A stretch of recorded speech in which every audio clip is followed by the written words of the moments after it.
a vosotros. Continuamos con nuestra porción semanal y hábito del libro de Génesis. Estamos en nuestra séptima lectura, la última lectura de esta porción semanal, y vamos a leer el capítulo 40. Vamos a ver qué es lo que le pasa a José estando en la cárcel. Dice el verso 1. Y fue después de los sucesos estos: pecaron el catador del rey de Egipto y el panadero para su señor, para el rey de Egipto. Y se enojó el faraón sobre dos de sus ministros, sobre el ministro de las bebidas y sobre el ministro de los panaderos.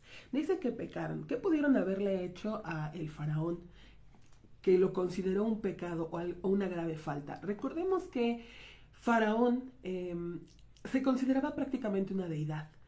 Entonces, cualquier cosa, cualquier pequeño detalle era para él una grave falta. Si nos dice del copero, vamos, el principal de la copa, el que le llevaba la copa, y del panadero, el ministro de los panaderos, pues queremos o podemos entender por ahí algo, que quizás encontró un insecto, normalmente una mosca en su copa, o quizá una piedra, o alguna cosita por ahí en el pan. Entonces esto faraón lo tomó como una grave ofensa, tanto a tal grado que los manda a la cárcel. Recordemos, él tenía su cárcel especial, digamos una cárcel VIP, donde ponía a todos sus ministros, y también en esa misma cárcel habían puesto a José. Entonces, bueno, ahí se van a encontrar.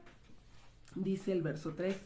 Y puso a ellos en prisión en la casa del ministro de los degolladores, a la casa de la prisión, en el mismo lugar donde José estaba preso allí. Y encargó el ministro de los degolladores a José con ellos, y atendió a ellos, y estuvieron muchos días en guardia. ¿Cuánto tiempo? No nos lo especifica, solamente nos dice muchos días. Pero por otras lecturas hemos visto que muchos días normalmente se refiere a un año por lo menos, que estuvieron ahí, dice, en la cárcel, pues con el mismo José. Dice el verso 5. Y soñaron un sueño los dos ministros, cada hombre su sueño en la noche misma, una cada hombre conforme a la interpretación de su sueño el otro. El catador y el panadero, que eran para el rey de Egipto, que estaban presos en la casa de la prisión. Entonces, de acuerdo a lo que nos está diciendo, el catador tuvo su sueño, y aparte soñó la interpretación del otro, del panadero. Y ahora el panadero tiene su sueño y aparte sueña la interpretación del copero. Esto es curioso, pero tiene también su propósito. Verso 6. Y vino a ellos José en la mañana, y vio a ellos, y he aquí ellos estaban malhumorados. Y preguntó a los oficiales del faraón, que estaban con él en guardia, en casa de su patrón, diciendo: ¿por qué sus rostros están malhumorados hoy? Y vemos que a pesar de que José estaba en la prisión, pues no daba lugar a este sentimiento de enojo o de ira, y que tampoco le gustaba que sus demás estuvieran vamos, con este carácter malhumorado. Aún dentro de la cárcel vemos esta bondad o nobleza de José, de pues tratar de que los demás estén bien, a no hundirse o no deprimirse, vamos, dejar que la situación te afecte tanto. Y pues continuamos verso 8. Y respondieron a él: un sueño hemos soñado, e interpretador no hay quien para él. Y dijo a ellos José: he aquí que a Dios le pertenecen las interpretaciones. Cuéntenlo por favor a mí. Y nos damos cuenta, decíamos siempre, José tenía a Dios presente, muy presente, por eso Dios estaba con él. Y entonces aquí José les dice: bueno, a Dios le pertenecen las interpretaciones, Él es el que lo da, pero cuéntenmelo, quizá, o dando a entender, si hay gracia en ojos de Dios, quizá Él pueda revelar a mí, el poderles transmitir qué significa este sueño. El honor que le da José hacia Dios. Verso 9. Y contó el ministro de las bebidas a su sueño a José, y él le dijo: en mi sueño, he aquí un vid estaba delante mío, y en la vid había 3 sarmientos, y ella era como retoño, subía su flor, maduraron sus racimos de uvas. Y la copa del faraón estaba en mi mano, y tomé a las uvas y exprimí a ellas adentro de la copa del faraón, y coloqué a la copa sobre la palma de faraón. Y dijo a él José: esta es su interpretación del sueño. Los 3 sarmientos, 3 días son. Dentro de 3 días alzará el faraón a tu cabeza y te regresarás sobre tu puesto, y colocarás la copa de faraón en su mano, conforme al dictamen del principio que tú eras su catador. Y vemos entonces, dice el catador o el copero, ¿cuál fue su sueño? Pues que soñó con 3 vides, digamos, muy bonitas, que estaban en flor, dice, dando su racimo, y que él exprime las uvas en la copa de faraón y que se la vuelve a pasar a faraón. Y le dice José: bueno, mira, significa que en 3 días faraón va a revisar tu caso, digamos, y pues va a ver que eres inocente, te va a restituir a tu puesto y nuevamente vas a poder estar junto a faraón, pues dándole su copa, ¿no? Y vemos aquí una pequeña crítica hacia José. Verso 14. Si es que me recordarás contigo cuando te vaya bien a ti, y harás ciertamente conmigo un favor, y me recordarás al faraón, y me sacarás de la casa de la cárcel esta. Porque fui robado yo de la tierra de los hebreos, y también aquí no hice nada para que pusieran a mí en el pozo. Entonces, ¿cuál es esta pequeña crítica hacia José?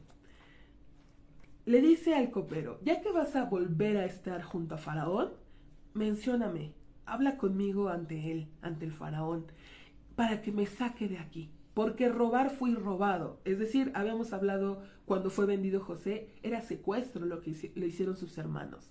Y ahora dice: y estoy aquí en la cárcel aunque no he hecho nada malo. ¿Por qué es esta pequeña crítica? Habíamos dicho que José siempre tenía presente a Dios.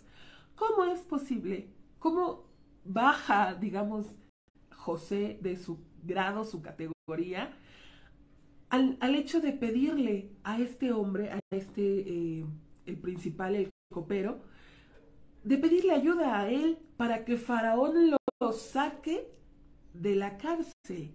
Vemos, decíamos, como que baja un poco en cuanto a su confianza en Dios.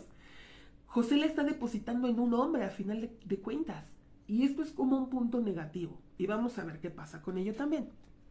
Verso 16.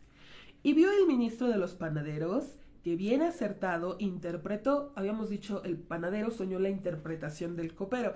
Y cuando escuchó la interpretación que dio José, pues dijo: sí, es cierto, tiene toda la razón, eso fue lo que yo soñé, es correcto. Dice entonces, el verso 16 continúa.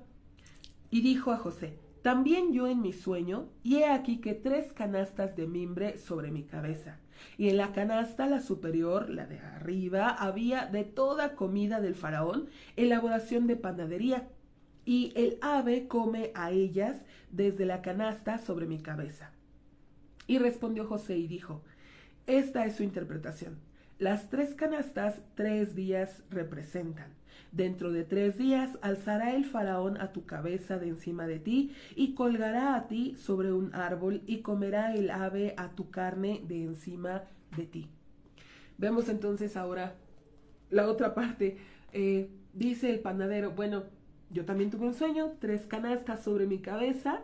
En la de hasta arriba había todo tipo de delicias, de alimentos para el faraón, pero el ave se estaba comiendo eso. Y José le dice: bueno, también significa 3 días, faraón va a revisar tu caso y te va a encontrar pues culpable. Y tu cabeza, bueno, te va a colgar y el ave se va a comer de tu carne. Y vemos que se cumple tal cual. Verso 20. Y fue en el día el 3º, día del cumpleaños de faraón, e hizo un banquete para todos sus sirvientes, y alzó a la cabeza del ministro de las bebidas y a la cabeza del ministro de los panaderos en medio de sus sirvientes, y restituyó a el ministro de las bebidas sobre su puesto de catador suyo, y colocó la copa sobre la palma de faraón, y el ministro de los panaderos colgó como interpretó para ellos José. Y entonces cabe destacar, hay una sola vez en toda el Antiguo Testamento que aparece el cumpleaños, la celebración del cumpleaños de alguien, y una sola vez en el Nuevo Testamento que alguien celebra su cumpleaños. En ambas ocasiones, en ambos casos, es un rey, digamos, alguien que tiene mucho poder, pero gentil, no pertenece al pueblo de Dios. Y en ambos cumpleaños matan a alguien. esto es un punto o pues una enseñanza también para nosotros. En realidad, como hijos de Dios, no es tan correcto celebrar cumpleaños porque no es una tradición de la iglesia de Dios, del pueblo de Dios. No es, vemos que es para los paganos. Y pues que siempre ocurre algo trágico, algo muy agresivo, como en estos casos, bueno, en este caso colgó al panadero. Entonces, aparte, el rey Salomón en Eclesiastés nos dice que es más importante, más valioso el día de la muerte que el día del nacimiento, porque el día de la muerte ya dejaste trayectoria, qué enseñanza diste, cómo ocupaste tu tiempo, tu vida. Y lo vemos también con el Señor Jesús. Nos manda, nos encomienda el celebrar y el recordar su sacrificio, su muerte, no tanto su nacimiento. Una enseñanza también para nosotros.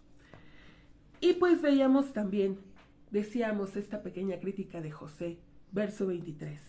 Y no recordó el ministro de las bebidas a José y lo olvidó. Dice el Salmo 146, verso 3, no confíes en filántropos, en príncipes, que no tienen ni para ellos salvación. Porque nuestra confianza debe estar depositada en Dios. Es cierto, nosotros debemos hacer cuanto esté en nuestras manos. Pero aquí la crítica hacia José es que bien pudo haberle dicho al copero, dile por favor, o recuérdame, habla de mí con Faraón. Y mencionar, y quiera Dios, y quizá Dios me saque de aquí, algo así. Porque él empieza a hacer crítica sobre lo que ha vivido. Y aprendemos también eso, no criticar tu pasado, ya fue, no puedes cambiar nada de ello, no puedes estarte quejando de lo que has vivido, tienes que aprender y tienes que seguir adelante con plena confianza en que Dios dará solución y respuesta a todos tus problemas, haciendo cuanto esté de tus manos, pero depositando toda la confianza en nuestro Dios. Y hasta aquí concluimos con nuestra porción semanal, nuestra séptima lectura que fue Y hábito. Si Dios permite, continuaremos la siguiente porción semanal con la primera lectura. Pasa a vosotros.